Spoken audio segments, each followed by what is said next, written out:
Hello everyone.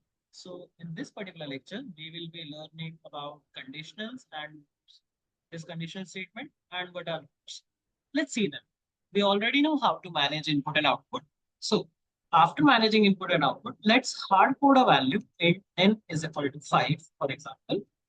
And when I have to check whether a condition on a particular variable or something, if that is true, then something happens. Otherwise, something happens. We call it conditional statements. How do they work? If n is equal to 5, using double equals, you compare the values. If n is double equals to 5, then we print good morning, system.out.println good morning. Else, we print system.out.println good night.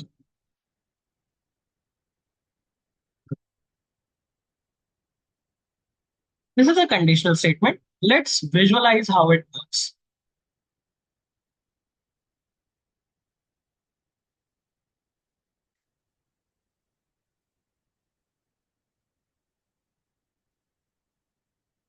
You can see I am inside the main function. How? When I click on visualization, it goes in the class and it checks for a static method. Here, the static method is a void method with a name main. That means this particular function or a method will be used only for printing purpose. What happens? I'm currently at line number 3. I execute it. So you can see a variable n has been declared in the stack memory. This is your stack memory. The frames you are seeing, these are your stack memory. And here, all the functions and the methods are pushed. What are functions? What are methods? We will learn them later. For now, just focus on that. You are inside the main function. This is your main function in which the entry of the code happens. You enter inside this. Line number 3 has run. Now line number 4 checks whether n is equal to 5.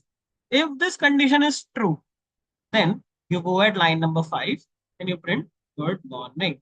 And your code exits at line number 9. Your code enters from here and exits from here. Return value void means since it is a void function, it returns nothing but a simple empty thing. You can say that it is just over. There can be multiple if else blocks. If, else if, let's say n equals to 10, else. This time we just print terminate.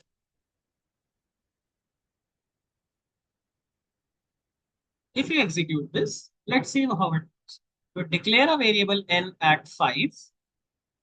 You check whether n is 5 at line number 4.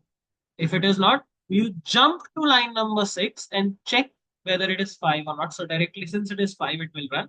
But let's change the value to uh, 7, maybe. Let's do that. So n is declared at line number 3. That line number 4 checks whether n is 5 or 7. So here we are checking whether n is 7 or not. If this does not work, we check another condition. Is n equal to 10? No. So we go in the else part and runs the code. Line number 9 will execute. It will go to line number 11. You can see how it is working. The flow of code, you go inside the main function and it keeps on running. Let's do it with help of a function. So let's say there is a function here called helper in which there is a parameter n. Let's say value 5 is passed. What are functions? A block of code. These are nothing but a block of code. We have to write public. We also have to write static. We also have to write, so this function is not returning anything. It is just a simple void function because it is not capturing any value. It is not getting anything in return. So we write void here. Then we write the name of the function. This is parameter. This is basically parameter. We pass that. So int n. We have to pass the correct type. So this 5 is an integer. We can give any name here. We can give n, a, b, c, whatever you want to say. You can give any name. What a function? A block of code which helps readability increase of your code. A function helps to increase your readability. You can understand your code much better. Now this is a function. It is a void type function. It does not return any value. Simply used for printing purpose. Here we can check if n is 5, then we are returning something or like printing something. Is system.out.println hi, else we can print by.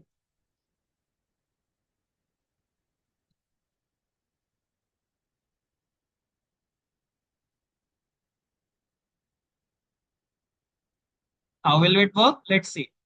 Since it is a void function, let's you go inside the main function. From there, you're calling another function with one parameter, and that is of integer type. So there is a void function written of helper with a one parameter. Now you might question us static, what is this? So static function calls static function only. It cannot call non-static function. You have to then do something else called object creation and then memory allocation and stuff. That is something else we are not studying right.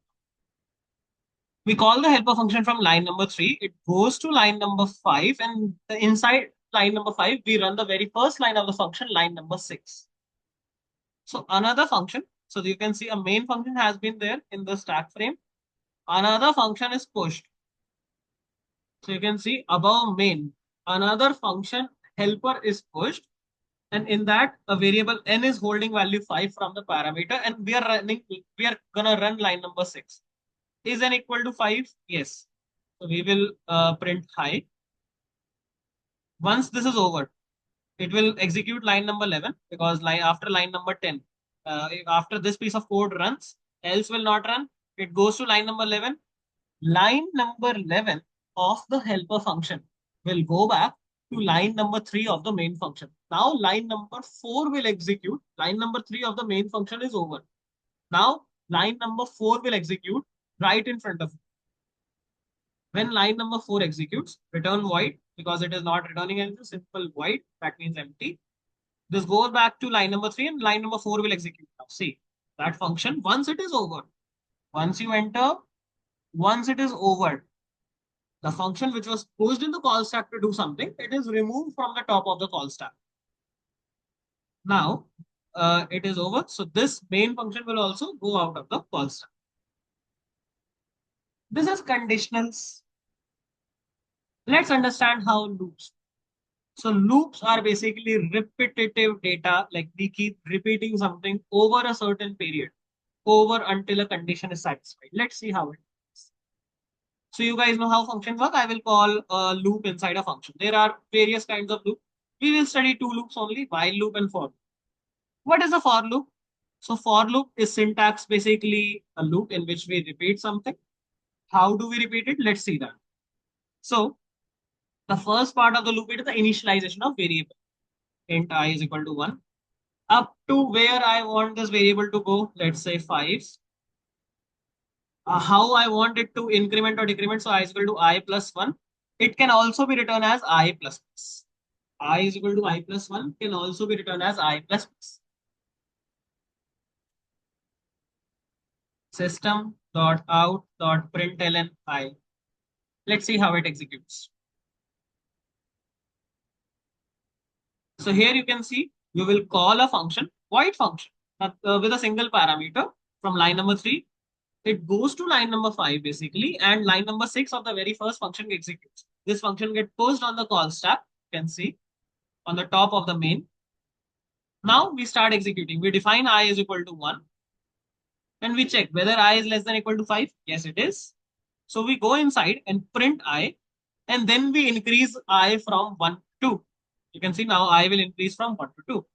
Now we check whether 2 is less than equal to 5. Yes, 2 is actually less than equal to 5.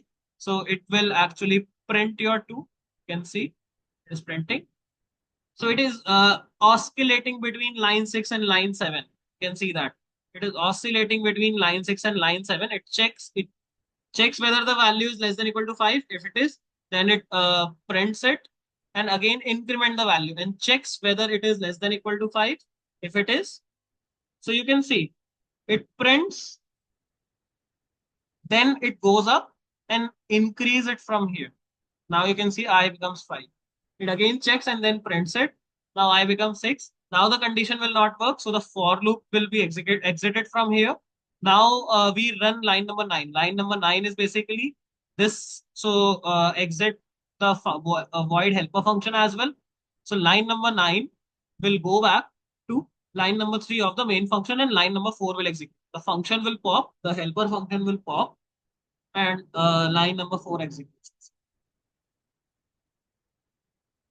So first part is initialization, second part condition, third part increment or decrement, whatever you want. There is something called while loop as well, in which we initialize a variable outside, and while loop is only the condition, and whether you want to increase or decrease depending I plus plus. So I'm not printing anything. I just want to show how the loop will work basically. So we call a function, the helper function with one parameter is being called of integer type and it gets pushed in the call stack and line number 6 execute. So inside the function, we declare this variable I. Now this I is available between line number 5 and line number 10. It is not accessible anywhere outside. So you can see I plus plus, it keeps oscillating. Once it is over, it runs line number 10. Function is over, helper function over. All the variables and data structures used and created by it will be over. Done. Finish.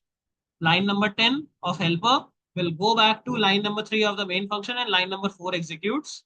It is not returning any value because it is a void function.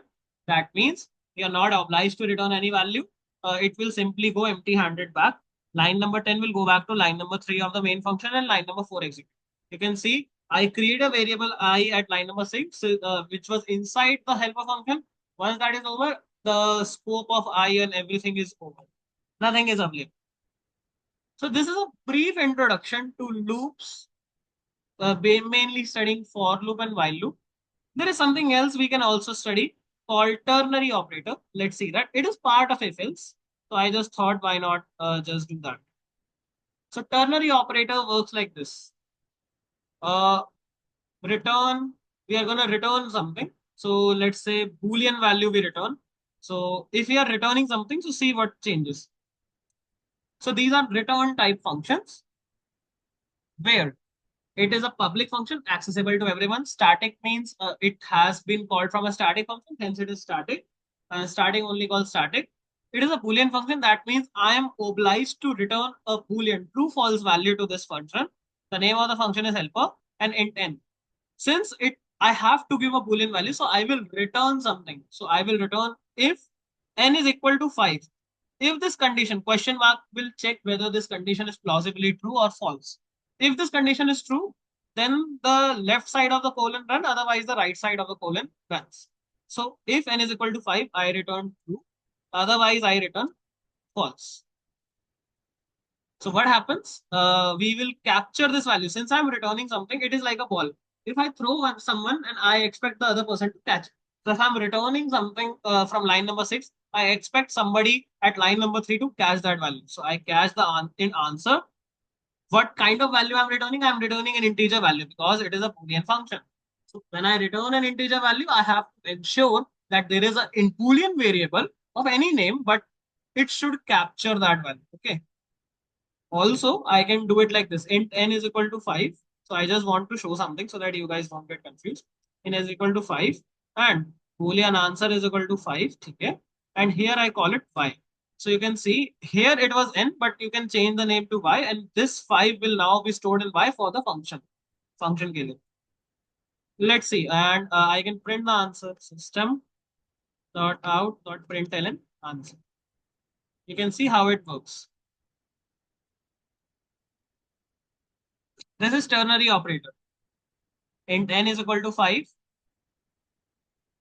Boolean answer is equal to helper. So whenever there is an equality operator, the right side always resolves first. The right side of the equal always get resolved first. Once it is resolved, then the whatever it get resolved to, some value it get resolved to, that value then is stored in the answer variable on the left side. So I call the helper function first at with value 5. I check whether it is true or false. So y is equal to 5. Yes. So the left side will run, it will return. So it returns true because it is a Boolean function, static because called from a main static function. Now, this return true will go back to line number 4 and replace this particular highlighted section with true, and it gets stored in answer. So you can see now answer variable holds true, and we can print it. You can see that in the output it is being printed true. These are we call ternary operators. Okay then. That's it for this lecture. We have covered ternary operators, we have covered if else, we have covered loops, mainly for loop and while loop. That's it for this particular lecture. See you guys in the next lecture. Till then, take care. Bye bye.